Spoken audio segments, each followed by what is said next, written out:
Good afternoon, class. How are you today? Very good. I know that you're all fine. But before we start, I would like to introduce you our classroom rules. First, raise your hand if you want to speak. What will you do if you want to recite? You just need to raise your hand. Listen when your teacher is talking. When your teacher is talking in front, what will you do? You have to listen. Because if you listen, you will get a reward. Always be kind and respectful. What will you do? If your classmate is talking, you should respect and be kind to them. Sit properly. You have to sit properly so that you can understand what your teacher is talking in front. Be kind to your classmate. Don't be boastful and always be kind. So, good afternoon, class again. Hi, I'm your teacher, Rodel. Now let's start and our topic. So we have a game and it's entitled the packing game. So I have here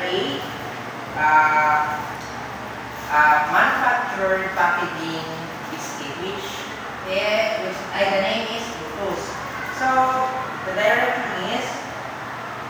direction choose one representative in a group to do a game and the rest will support who will be doing the game. So are you done? This will be the group 1 and this will be the group 2.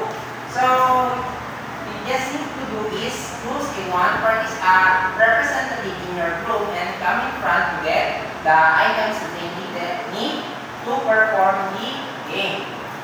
So, let's try. First thing to do is you have to cut it out. But remember, in a box, there are materials which the representative of each group will pick and try to wrap the products in a given time at 5 minutes. So let's now start because time is running.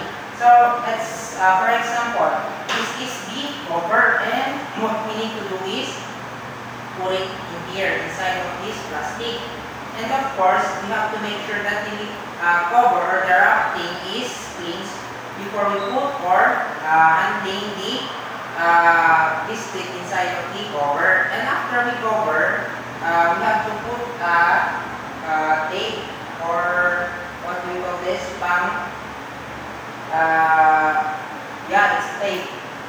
And we have to put in here so that it won't be spoiled or maglabas ng hangin or tawag nito, mapasukan ng hangin like this.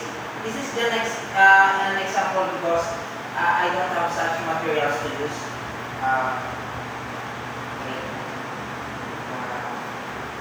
Here. Okay, here. Almost done. Of course, when you are handling a sharp objects, what do? You have to be careful. Okay, it's fine. It's already done. What do we call on this thing? Of course, you want to try. Do you have any idea what is the use of this cover or what is the use of this thing I used? Okay? Melissa? Okay? We'll find it out if what is the name of the thing that I use in the packaging. What is manufactured packaging? So, the thing is, what is the manufactured packaging? This thing I use is a manufactured packaging, which means that I use a plastic.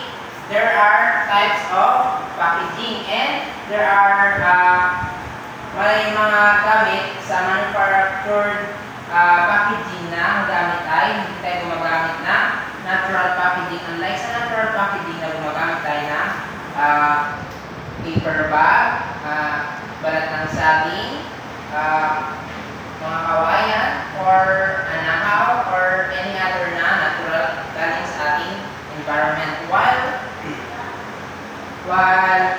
manufactured packaging is that look in the environment. It is from made by the company. First one is the plastic jars and also bottles. So here, let's continue. What is manufactured packaging aba? Manufactured packaging, it is a thing that used to wrap materials, or just like what I told earlier, this is an example of manufactured packaging. So in manufactured packaging, there are 4 concepts. So let's try to find it out what are the 4 concepts of the manufactured packaging. Here are the 4 concepts of First one is the contents.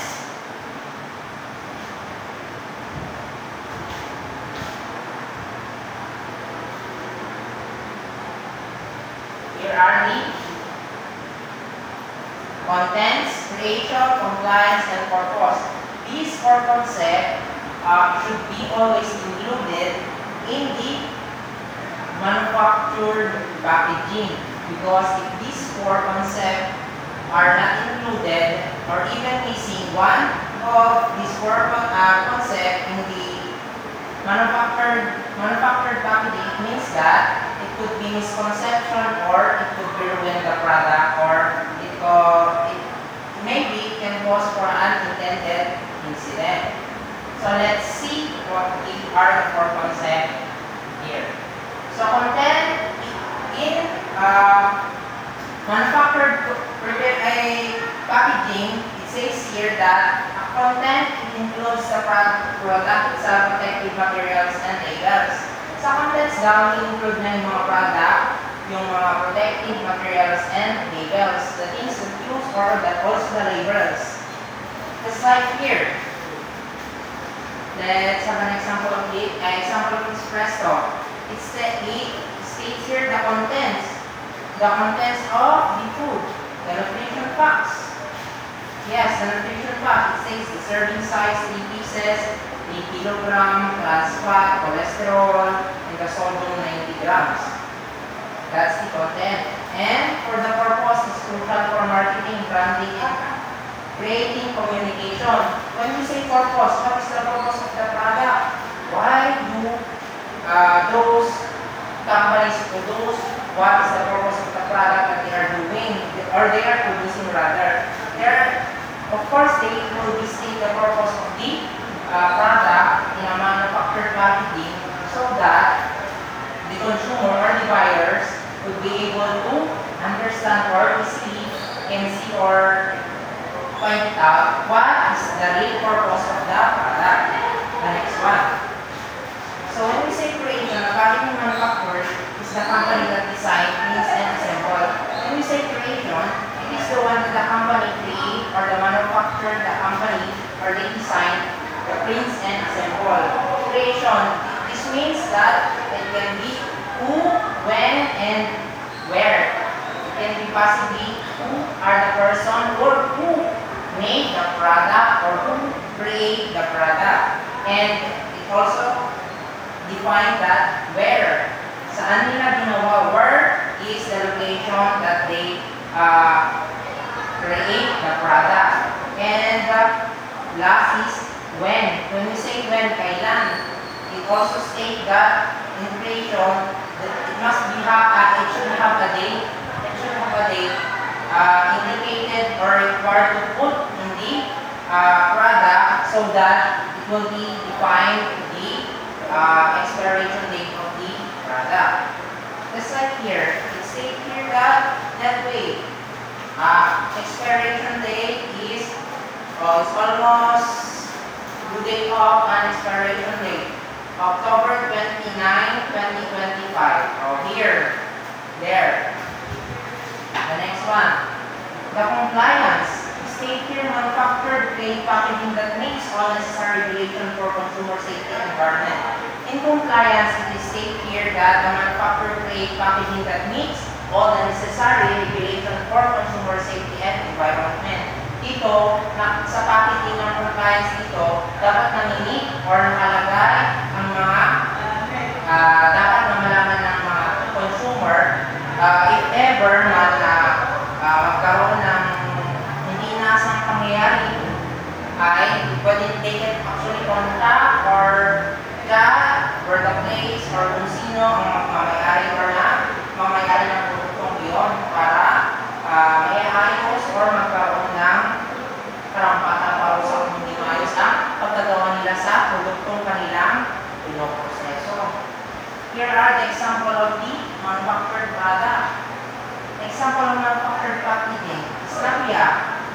Here, Snapia is one of the example of manufactured packaging. When we say manufactured, just like what I told earlier, it is not the wrapping or the cover of the product is not used. It is not come from the environment. It is used by it is made by the company itself to cover or use in a product. So here, Snapia Crispy Green Pia Snap.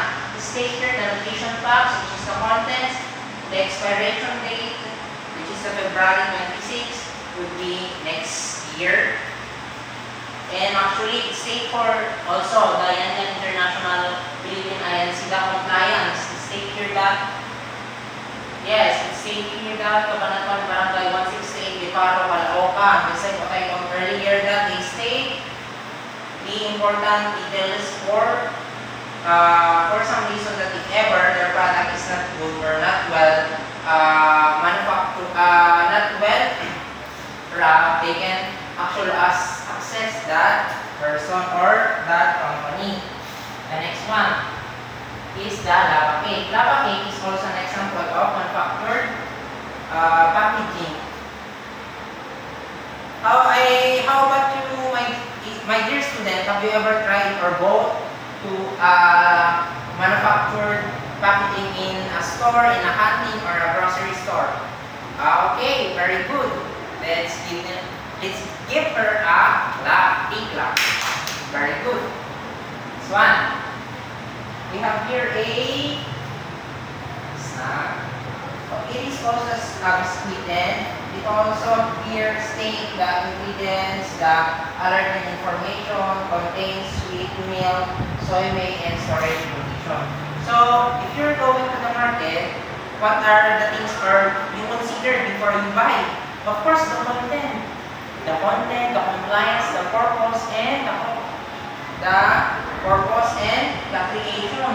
Kasi pag pupunta tayo, bibili tayo sa isang market, ano na dapat ang tinitignan natin? Siyempre yung purpose, yung content, and also the compliance. Group activity. So let's now proceed to the group activity. Instruction: identify the features shown in the PowerPoint. Include the 4 concepts for manufactured packaging. So here are the 4. Are you done, class? Yes, sir. Okay, let's proceed now to the next. So paired activity. What are we going to do? Paired activity. Let's read. Everyone, can you read? Instruction: choose a partner you can collab with this activity and kindly make your own explanation about the core concept of the manufactured packaging. What are the core concepts again, children? Compliance, creation, purpose, and what? The next one. Have you forgotten already? Wait, let me. What are the 4 again, children? The content. Always remember that don't forget in a product the content. Next one is paired activity instruction. Paired, we've done already for that. And individual activity. Write at least 5 sentences about what to take away in our topic today. Did you understand? Magsusulat lang daw kayo ng 5 sentences yung na-intindihan nyo sa ating aralin ngayon. May naiintindihan pa kayo? Are you done, class? So before we end, I would like to ask some questions. Do you think being a fair packager is good? Yes, Marlene? Very good. How about you, Jasmine? Yes, very good. Very good. Next question. Ang paglabag ba sa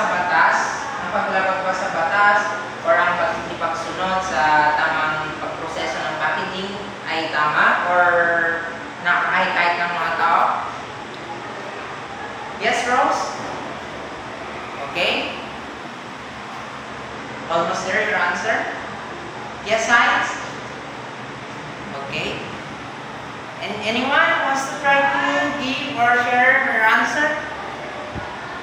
Okay, very good. Don't worry, the two girls who answered already are also correct. But there is always a very correct answer.